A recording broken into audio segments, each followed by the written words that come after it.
মিম দোলনায় বসেছিল আর সামনে ছিল আকাশ। মিম আকাশকে পছন্দ করতো কিন্তু আকাশ পছন্দ করতো রিয়াকে।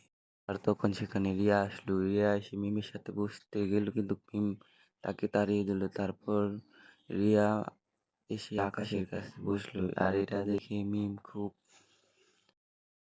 আর এটা দেখে মিমের খুব রাগ উঠতেছিল আর সেই কারণে মিম সেখান থেকে চলে গেল। তারপর আকাশ আর রিয়া বসে আসছিল। তারপর আকাশ এক জায়গায় বসেছিল, সেখানে আসলো। মিম এসে আকাশকে একটি পানির বোতল দিল আর আকাশ সেটা নিল। নিয়ে আকাশ পানির বোতলটি নিয়ে চলে গেল রিয়ার কাছে, কারণ আকাশ রিয়াকে ভালোবাসে।